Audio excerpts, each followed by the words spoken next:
Alright, greetings and salutations. My name is Comic Pie, and welcome back for more of our dramatic reading of the Edge Chronicles, Beyond the Deepwoods. In the last chapter, we finished up Chapter 10, and in this episode, we'll be moving on to Chapter 11, Garble, Gabtrol, and Heart Charming. So let's begin. Twig did exactly as instructed. He ran headlong across the Trog Cavern towards a distant point where the lights from the roofs glowed brightest, and not once did he look back. He could hear the furious termagants behind him, panting, pounding, sometimes catching up, sometimes falling behind. As he neared the patch of brightness, it revealed itself to be a densely packed cluster of gleaming white roots. Which way now? His scalp tingled, his heart throbbed. There were half a dozen tunnels in front of him. Which one, if any, would lead him outside? "He's lost!" he heard one of the termagants bellowing. "Head him off," instructed another. "Then off with his head," roared yet another, and they all screeched with hideous laughter. Twig was desperate. He would have to escape down one of the tunnels. But what if the one he chose was a dead end? And all the while he was trying to decide which one to take, the termagants were trundling closer. Any second they would bear down upon him, and then it would be too late. Twig shuddered with fear and exhaustion. As he hurried past the entrance to one tunnel, a cold draught of air turned his sweating skin into gooseflesh. "Of course! Follow the wind," the Trog male's words. Without a second thought, Twig dashed down into the airy tunnel. Wide at first, the opening soon grew both narrower and lower. Twig didn't mind. The more he had to stoop, the less likely it was the huge termagants would be able to follow. He heard them grunting and groaning and cursing their misfortune. All at once the tunnel turned a corner and came to an abrupt halt. "Oh, what?" Twig groaned. It was a real dead end. He stared in horror at a pile of bleached bones which lay half covered by sand and shale. There was a skull, and the beaded remnants of plaited hair. A twist of rope was looped around the crumbling neck. It was a pet that had not managed to escape. Just ahead of him, a single root extended down into the tunnel. Twig reached out his hand. It felt as dead as everything else. Cold, stiff, and not shining. So where was the light coming from? He looked up, and there, far, far above his head, was a small circle of silvery brilliance. "He's found one of the air shafts!" came the furious voice of one of the termagants. Twig pulled himself into the branch-like growth of the root. "Indeed I have," he muttered. Hand over foot over hand he went, climbing towards the light. Arms aching and fingers trembling, he looked up again. The light seemed no nearer. A wave of alarm coursed through his body. What if the hole at the top wasn't large enough for him to climb through? Foot over hand over foot. Higher and higher he continued, his breathing loud and rhythmical. At last the circle of light did start to look bigger. Hurrying up the last few feet of route as quickly as he dared, it was a long way back down to the bones at the bottom of the shaft. Twig stretched his arm out into the warm sunlight. "Oh, thank Sky, it's daytime," he sighed. He heaved himself out onto the grass and rolled over. "Otherwise I never would have found my way out." Twig fell silent. He was not alone. The air was alive with panting, with snarling, with the juicy odor of decay. Slowly he lifted his head. Lolling tongues and flared black nostrils. Ice-picked teeth bared, glinting, slavering. Yellow eyes, staring impassive, sizing him up. "Woodwolves," he stammered. The ruff of snow-white fur around their necks bristled at the sound of his voice. Twig swallowed. They were white-collar woodwolves, the worst kind, and here was a whole pack of them. Twig inched back towards the air shaft. Too late. The woodwolves, noticing the movement, let out a low, blood-curdling growl. With open jaws and dripping fangs, the nearest one to him leapt up from the ground and launched itself at its throat. Here's that going on. "Ah!" Twig screamed. The outstretched paws of the beast thumped into his chest. The pair of them toppled backwards and landed heavily onto the ground. Twig kept his eyes shut tight. He could smell the warm, rotten breath on his face as the wood wolf sniffed and tasted. He felt a row of pinpricks along the side of his neck. The wood wolf had him in its jaws. One movement from either of them, and that would be that. Just then, above the deafening pounding of his heart, Twig heard a voice. "What's going on there, then?" it said. "What have you found, eh, lads? Something for the pot?" The wood wolf snarled greedily, and Twig felt the teeth pressing down sharply into his skin. "Drop it!" the voice commanded. "Stealth! Drop it, I say!" The teeth withdrew. The stench receded. Twig opened his eyes. A short, elf-like creature clutching a heavy whip was standing there and glaring at him. "Friend of food?" he demanded. "Friend," Twig stuttered.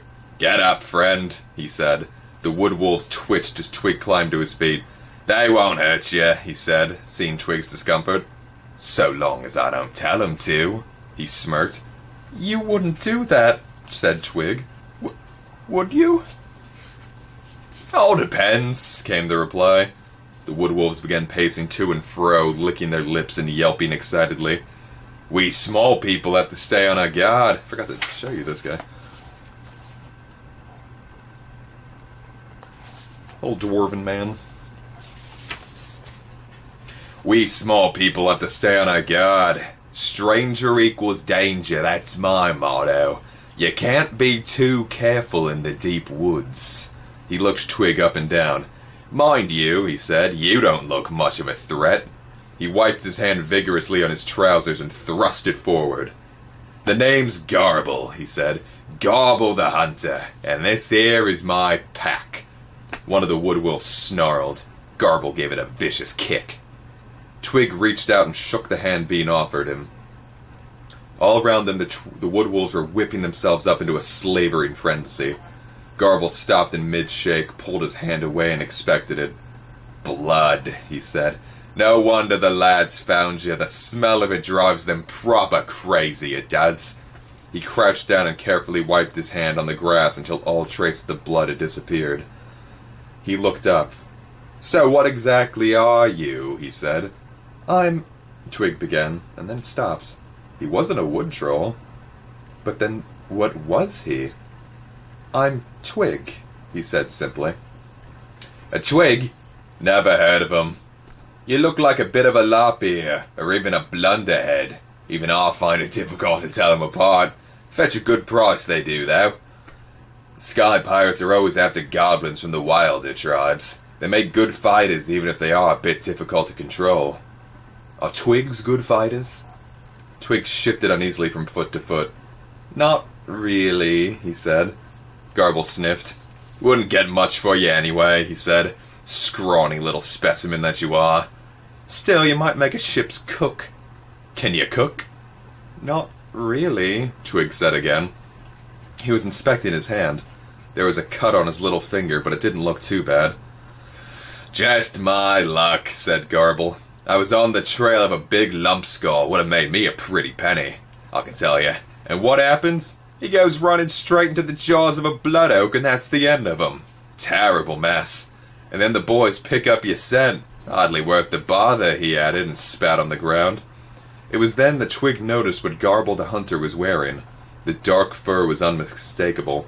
How many times had he stroked fur exactly like it? Sleek, smooth, and tinged with green. "Banderbear," Twig breathed, his blood beginning to boil.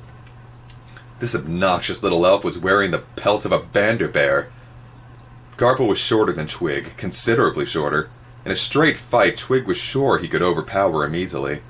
But as the circle of yellow eyes stared at him unblinking, Twig had to swallow his indignation. "I can't stand around all day chatting," Garble went on. "Got some serious hunting to be getting on with. Don't have time to waste on wolf bait like you. I'd get that hand seen to if I were you. Might not be so lucky next time. Come on, boys." And with the yelping pack all around him, Garble turned and disappeared into the trees. Twig sank to his knees. He was back in the deep woods, but this time there was no Banderbear to protect him. No sweet, lonely Banderbear. Just wolves and hunters and lumpskulls and blunderheads and "Why?" he wailed. "Why all this? Why?" "Because," came a voice that sounded gentle and kind. Twig looked up and stared with horror. The creature that had spoken looked neither gentle nor kind. In fact, she was monstrous. "So what brings you to this part of the deep woods?" she said. Twig kept his head down. "I'm lost," he said. "Lost? Nonsense! You're here!" she laughed. Twig swallowed nervously. He raised his head. "That's better. Now why don't you tell me about it, my dear? Gabtrolls is very good listeners." And she flapped her huge bat-like ears. And that's what that looks like. The yellow light of late afternoon glowed through the pink membrane of her ears, picking out the delicate network of blood vessels. It glistened on her greasy face and glinted on the eye stalks. It was these, long, thick, rubbery swaying, now contracting, now elongating, that both topped off with bulbous green spheres, which had so startled Twig. His stomach still felt queasy, yet he couldn't look away. "Well?" the Gabtroll said. Twig began. Twig shuddered. Every time the long yellow tongue flipped out to lick and moisten one or the other of the unblinking green eyes, he forgot what he was going to say. The eye stalks extended towards him. The eyeballs stared at both sides of his face at the same time. "What you need, my dear," said Gabtroll finally, "is a nice cup of oak apple tea while we're waiting." As they walked side by side in the fading orange light, the Gabtroll talked, and talked, and talked, and talked. And as she went on in her soft, lilting voice, Twig no longer noticed her ears or her eyes or even that long, slurping tongue. "I ain't never fitted in, you understand," she was explaining. Twig understood only too well. "Course Gabtrolls have been purveyors of fruits and vegetables for generations," she went on, "growing produce and selling it at the various market clearings.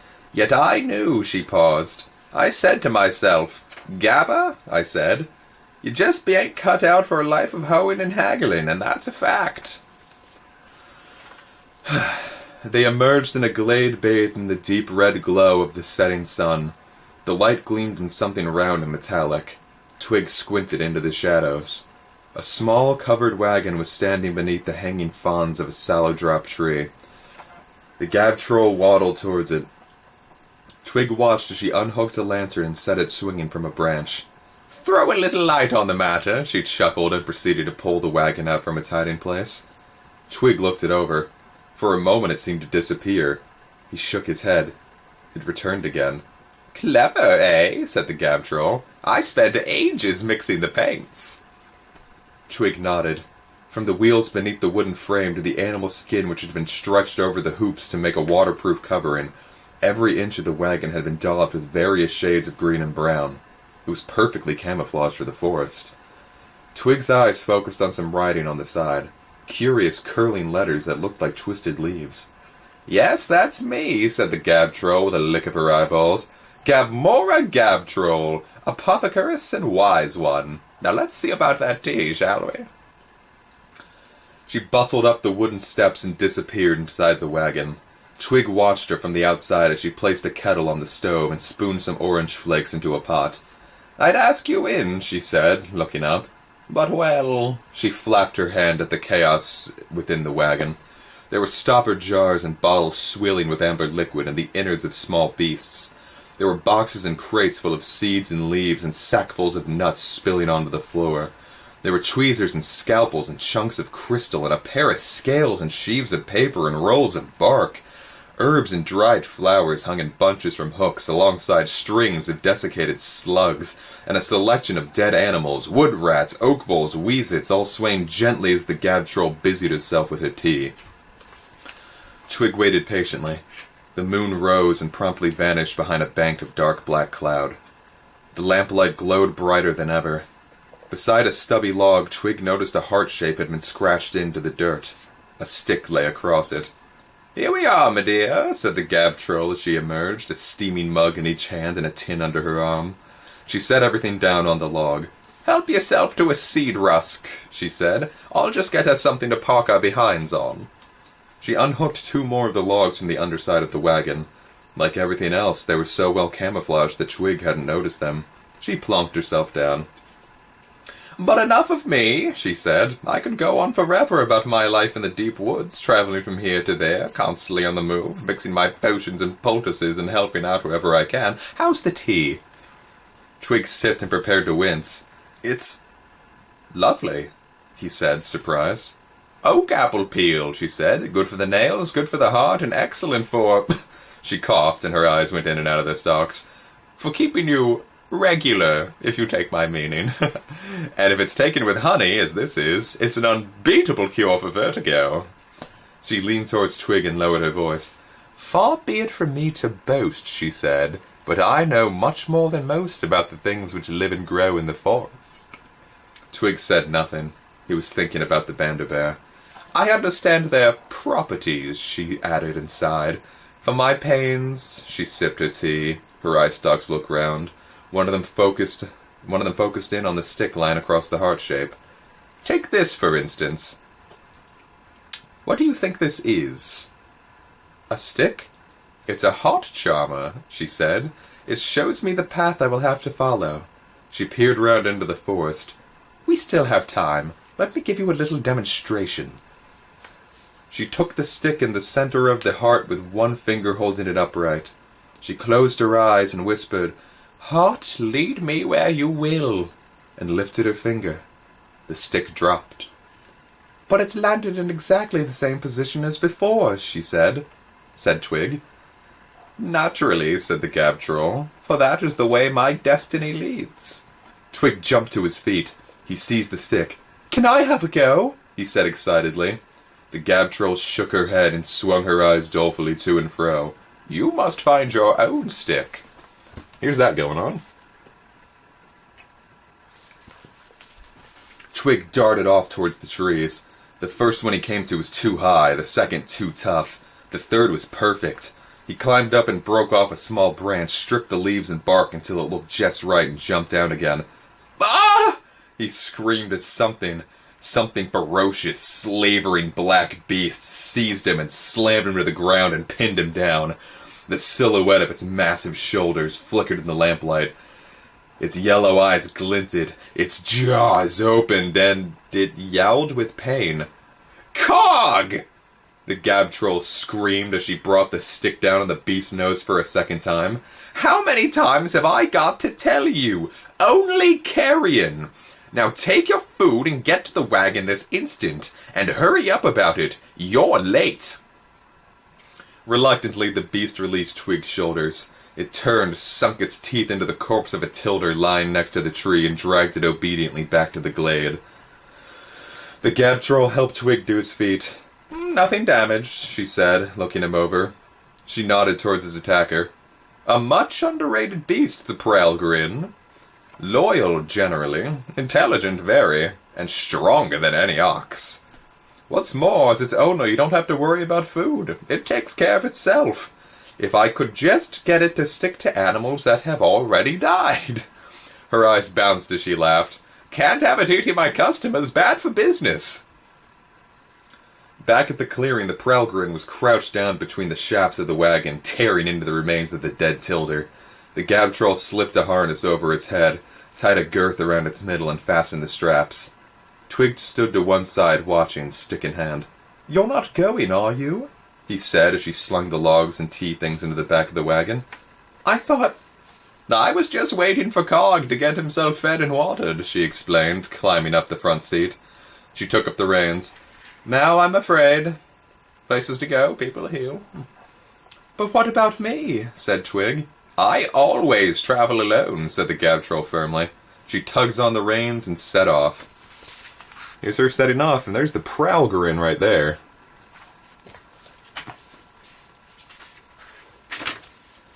Twig watched the lamp swaying back and forth as the wagon clattered away, before he was plunged once again into the darkness. He stood his stick in the center of the heart. His fingers trembled as he held it in place. He closed his eyes and whispered softly, "Heart, lead me where you will." He lifted his finger, opened his eyes. The stick was still standing. He tried again, finger on. "Heart, lead me." Finger off. Still the stick did not fall. "Hey!" Twig cried out. "The stick's just standing there!" The Gabtrol peered round the side of the wagon, her eye stalks gleaming in the lamplight. "Why won't it fall down?" "Haven't a clue, my dear," she replied, and with that she was gone. "Some wise one!" Twig muttered angrily and kicked the stick far away into the undergrowth. The flickering lamplight disappeared. Twig turned and stumbled off into the darkness in the opposite direction, cursing his luck. "No one stays, no one cares, and it's all my fault. I should never, ever have strayed from the path." And a short chapter, that's going to be the end of this episode. So, next episode we're going to be moving on to Chapter 12, The Sky Pirates. The second to last chapter. We are almost done with this book and with the series as a whole. So, I hope you enjoyed this one, and I drastically hope to see you with the next one. See you guys then!